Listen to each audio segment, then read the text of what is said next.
शरद कोकास की लंबी कविता पुरातत्ववेत्ता सन 2005 में पहल पुस्तिका में प्रकाशित हुई थी। लीजिए शरद कोकास से सुनिए लंबी कविता पुरातत्ववेत्ता का यह एक अंश। प्रस्तुत है लंबी कविता पुरातत्ववेत्ता का भाग 9। अजीबो गरीब शक्ल में मौजूद यहां विगत का वर्तमान। अजीबो गरीब शक्ल में मौजूद यहां विगत का वर्तमान, निर्धनों की किंवदंतियों में जैसे संपन्नता के किस्से, तांबे के परचमार्क सिक्कों के बीच आश्चर्य की स्वर्ण गायब। तांबे के पंचमार्क सिक्कों के बीच आश्चर्य की स्वर्ण गायब। तांबे के यह पंचमार्क सिक्के तांबे की पतली चादर को काटकर उसके छोटे छोटे टुकड़ों पर मोहर रखकर हथौड़े से पंच करके बनाए जाते थे। यह ईसा पूर्व 6वीं शताब्दी से आगे चलन में थे। निर्धनों की किंवदंतियों में जैसे संपन्नता के किस्से, तांबे के पंचमार्क सिक्कों के बीच आश्चर्य की स्वर्ण गायब। सब कुछ जो पुरातन है, प्रतिमा हो, परंपरा हो या विश्वास, घिरा है रहस्य के आवरण में। एक तिलिस्म है जो खींचता भी है, डराता भी है। एक तिलिस्म है जो खींचता भी है, डराता भी है। अवशेषों से घिरा हर अवशेष अपने आप में अकेला है। अवशेषों से घिरा हर अवशेष अपने आप में अकेला है। सिर्फ शब्द हैं पुरानी किताबों में और अर्थ लापता। सिर्फ शब्द हैं पुरानी किताबों में और अर्थ लापता। कल्पना के प्रतिशत का कोई पैमाना नहीं बखानों में। सच में झूठ घुला कितना कि पहचानना मुश्किल। सच में झूठ घुला इतना कि पहचानना मुश्किल। बार बार दोहराए गए किस्सों में इतिहास का भ्रम है। एक षड्यंत्र है विलुप्त को अपने पक्ष में उजागर करने का। यथार्थ के एक्सचेंज ऑफर में छद्म विपुल मात्रा में उपलब्ध जो कह रहे थे इस दुनिया का इतिहास नहीं कोई, वे सभी इतिहास के अंत की घोषणा में मग्न हैं। वे सभी इतिहास के अंत की घोषणा में मग्न हैं। दुखी नहीं पुरातत्ववेत्ता आधुनिक समाज के आचरण पर। न शर्म में धरती न गर्व में आकाश। खुश भी नहीं कि धर्म की प्रयोगशालाओं में अग्निशामक की तरह उनके काम की मौजूदगी। अपनी श्रेष्ठता के आलीशान बिस्तर पर सोए हैं भाग्य विधाता। उनकी खुशबू से भरे सपनों में फड़फड़ाते हैं ताजा उत्खनन की रपट के कुछ पन्ने। भाग्य विधाताओं के सपनों में फड़फड़ाते हैं ताजा उत्खनन की रपट के कुछ पन्ने, जिसमें झांकती है उनके रक्त पुरखों से पूर्व की एक सभ्यता।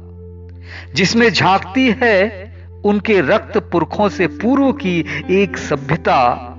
और राजभक्ति के लिए घोषित पुरस्कारों की सूची में एक नाम और जुड़ जाता है। ठीक अगले दिन एक नाम और जुड़ जाता है। न्याय के मंदिरों में पत्थर की मूर्तियां नहीं हैं। और प्रजातंत्र का इतिहास भी बहुत पुराना यहां।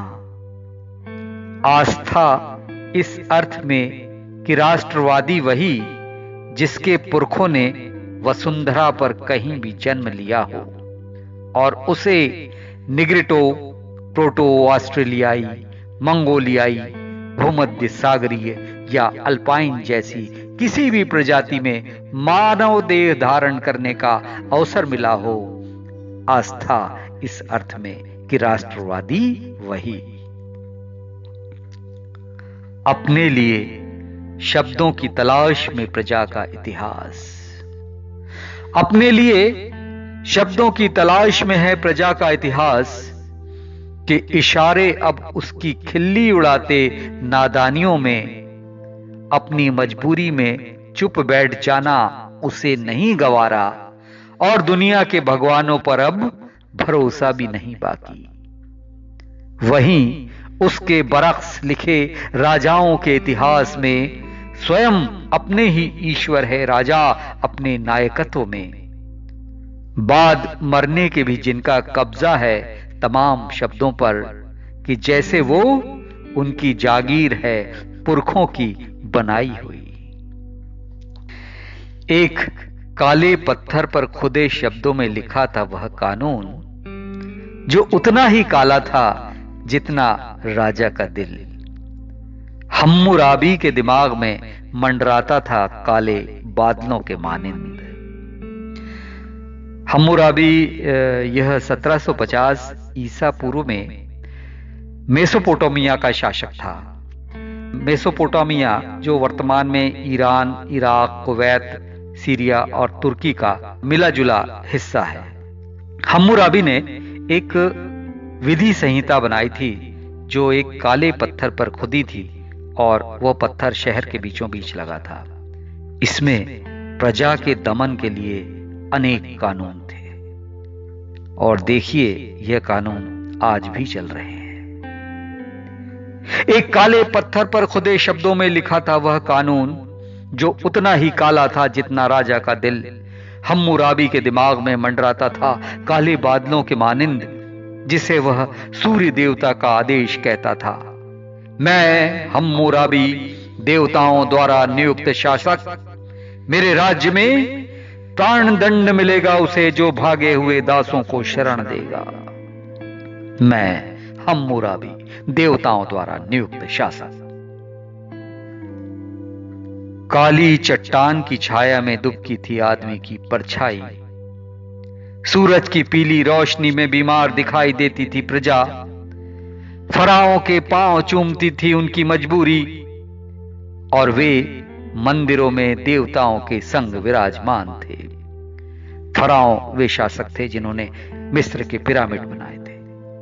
फराओं के पांव चूमती थी उनकी मजबूरी और वे मंदिरों में देवताओं के संग विराजमान थे। प्रियदर्शी भी वही थे और वही स्वप्नदर्शी जिनके नाम देवताओं को पसंद थे।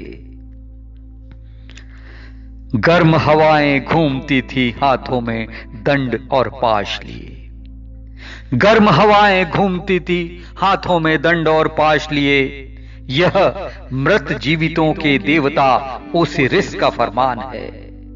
यह मृत जीवितों के देवता ओसिरिस का फरमान है। मानना ही होगा उसे वरना सूखा चाट जाएगा, खा जाएगा प्लेग, खा जाएंगी महामारियां। मानना ही होगा उसे।